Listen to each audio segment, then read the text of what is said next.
Managing your money is hard enough for anyone, but when you're on a tight budget, it can seem nearly impossible. While it's certainly not easy to stretch a dollar, there are things you can do that can help you feel more in control of your wallet. For starters, keep yourself organized by planning out and sticking to a budget every month. Then, look for ways to trim a little extra here and there. You'll be surprised how quickly a few dollars can start to add up. Figure out your total income for a month. Before you can decide how to divide up your budget, you'll have to know exactly how much money you'll have available. Add up your income from any different sources, including your primary job, and side hustles, financial aid from school, or monetary help you get from your family or others. Since most bills are due once a month, it's usually easiest to plan a monthly budget, regardless of how often you get paid. However, if you'd prefer, you can make your budget for any time frame like a weekly or annual budget. It's okay to estimate how much you'll earn, especially if you don't get regular paychecks like if you're a gig or seasonal worker. If you expect to earn about the same as you did last year, look at your last tax return to see what your income was for that year. Then, divide that amount by 12 to estimate your monthly income. Calculate your average expenses for a month. Your expenses include everything that you spend money on. These include fixed expenses, which are the same every month, like your rent or mortgage, car payment, insurance, and utilities, as well as expenses that vary monthly, like your groceries and entertainment money. To get a good idea of what you're spending, read over your bank and credit card statements for the past several months. If you don't have these available, or you mostly use cash for your purchases, try writing down everything you spend for about a month, then use that to build your budget. Subtract your expenses from your income to see your starting budget. The best way to ensure you'll actually stick to a budget is to build it around the way you already spend your money. If you subtract your expenses from your income and you get exactly zero, your budget is already balanced, meaning you don't spend more or less than you earn. Ideally, you'll get a positive number, meaning you spend less than you make. In that case, you don't need to make any changes to your budget unless you want to increase your savings or add in a new expense.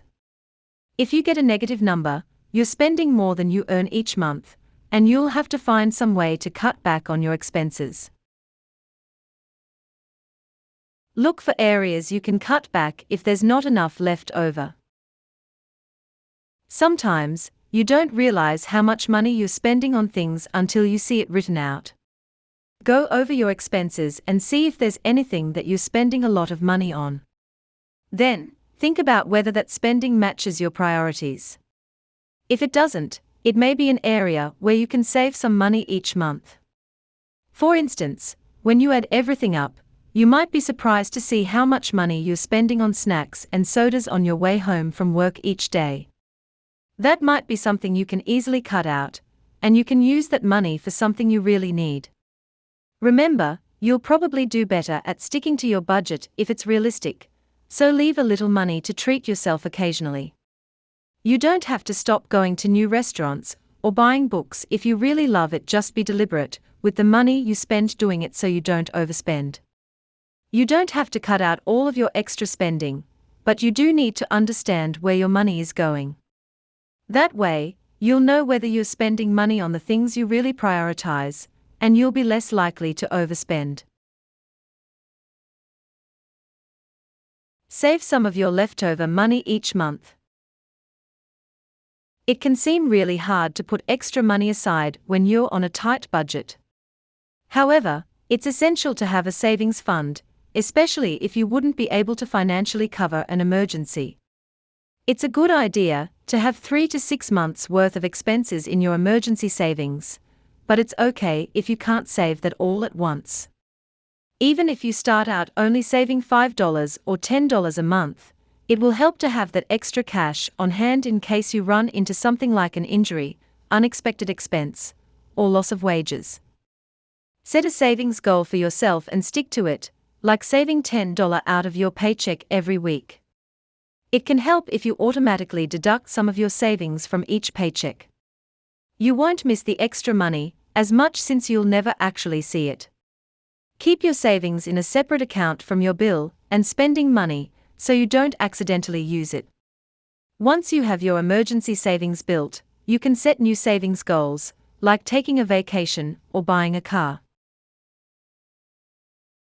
Keep a calendar to help you pay all your bills on time. If you accidentally forget that a bill is due, you can end up paying a lot extra in late fees and penalties. To avoid that, use a calendar to track the due date of each of your bills. Check it frequently and mark off each bill when it's paid. To help you plan your budget for the next month, write down the amount of each bill in your calendar as you pay it. Find the calendar system that works for you. For instance, if you're on your phone a lot, you might prefer to use a calendar or bill tracking app. If you prefer a physical calendar, try hanging it somewhere you'll see it often, like on your fridge or near your desk. Setting up automatic payments can also help you avoid missing a due date. However, you may still want to track your bills in a calendar so you always know what's about to come out of your account. Also, be sure to check your bank account online to verify that the payment went through. Making late payments can also have a negative impact on your credit score. This can cost you even more money in the long run, because you may have to pay higher interest on things like a car loan or mortgage. Avoid using credit cards unless you can pay them right off. When you're on a tight budget, every dollar counts, and you don't want to waste money each month on interest charges. Only buy something if you can afford to pay cash for it. If you do use a credit card, pay off the entire balance at the end of the month. If you have credit cards, it's easy to use them for impulsive purchases that don't fit into your budget. Unfortunately, this can end up getting you deep into debt. If you have trouble controlling your spending, it's probably best not to have credit cards at all. Instead, use a debit card for things like online shopping. Conserve power and water in your home to save on utilities. Your utility bills likely make up a large portion of your monthly budget, so finding ways to cut down on those can make a big difference. It might take some time to save up for brand new, energy-efficient appliances, but there are still plenty of little things that can help you save throughout the year, like turning the heater down a few degrees in the winter, or using the air conditioner less in the summer. Keeping your curtains and blinds closed to block out the sunlight during the summer to save on air conditioning costs. Checking your insulation and weather stripping and repairing or replacing it if necessary. Installing low-flow shower heads to save on your water bill. Lowering the temperature on your water heater to 120 degrees Fahrenheit, 49 degrees Celsius. Showering on a timer to limit your water consumption. Comparison shop for everything. Thanks to the internet, it's never been easier to compare the prices of various goods and services before you buy them. Make the most of your budget by shopping around for the best deal for everything from clothes and shoes to cell phones and car insurance. In addition, you can use the internet to keep an eye out for sales and coupons on things you're already planning to buy. However, try to avoid the temptation to buy things just because they are on sale. If you do that, you're not actually saving anything. Plan out your meals a week at a time. It's almost always more cost-efficient to cook at home, especially if you plan out your menu in advance. Each week, look at the grocery ads in your local paper or online to find what's on sale. Then, plan out the meals that you and your family will eat for the entire week. If you stick to your list, it should help you avoid overspending when you shop. Try to use the same ingredients in more than one meal. For instance, if you buy a roast and a large bag of potatoes, you could have the roast with mashed potatoes and gravy for dinner one night.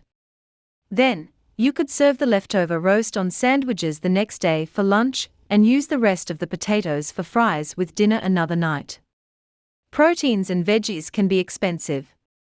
Stretch them further by including inexpensive, filling foods like oatmeal, whole grain pasta, potatoes, brown rice, and beans with each meal. It's often cheaper to buy groceries in bulk, but not always calculate the price per item, or price by volume, to see if the larger option is actually more cost-effective. Also, only buy something in bulk if you're sure you'll use it all before it expires. Shop secondhand when you can. You can save a lot of money by buying pre-owned clothes, furniture, household items, and even vehicles. Before you pay retail for something you want, check out local thrift stores, social media marketplaces, and online resale sites to see if someone else has one they don't want anymore. Be sure to carefully examine a second-hand item before you buy it. You won't save money if you get home and realize it's torn or broken, since you'll just have to replace it. This is especially true for larger items you can't necessarily fix yourself, like a vehicle or an appliance. If there's anything you prefer to buy new, try checking the clearance section to find off-season savings. For instance, you can sometimes find really inexpensive swimsuits, shorts, and tank tops when the weather starts to get cool, and the best time to buy holiday decor is usually the day after the celebration. Explore public areas like parks and nature trails. Being on a budget doesn't mean you have to sit at home all day.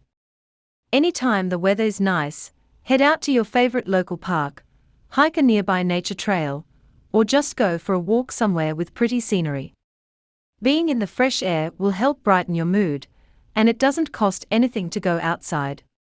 Bring along refillable water bottles and inexpensive snacks like popcorn, so you don't get tempted to spend money while you're out. Go to free concerts and events in your area. Use social media to keep up with local government, news outlets, and event organizers. That way, you'll be more likely to know about different events that are happening near you. When you hear about a free or inexpensive concert, outdoor festival, or other public event, grab a few friends and enjoy a fun, free day. Keep in mind that many of these events have vendors who may be selling food, crafts, and souvenirs. Usually, these are pretty overpriced, so consider leaving your cash at home in case you're tempted to buy anything. If there's a big music festival you've been dying to go to, but you can't afford the tickets, check the website to see if they need any volunteers. Many festivals will give volunteers free entry in exchange for helping out at information tents or vendor booths. Visit the library to find free books to read. Most people spend a lot of time reading these days, but the majority of that time is on their phones. Instead of scrolling mindlessly through social media, spend time browsing the shelves at your local library. Reading will enrich your mind whether you're into self-help books, autobiographies, adventure stories, or romance novels. Teach kids to have fun with things you find around the house. If you have kids at home, encourage them to play dress up, invent new games, and create props out of whatever's lying around. Children have amazing imaginations, and they don't need the fanciest toys or latest devices to have a great time. However, they sometimes can use a little inspiration.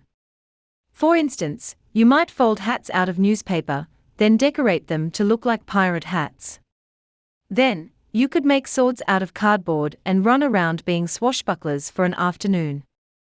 To keep the kids from getting bored with the game, you could even plan a treasure hunt, complete with homemade maps. To help kids have a good understanding of money later, talk to them early about things like the value of $1 and how savings and investments work. Let it be an open, ongoing conversation, instead of a hush-hush thing.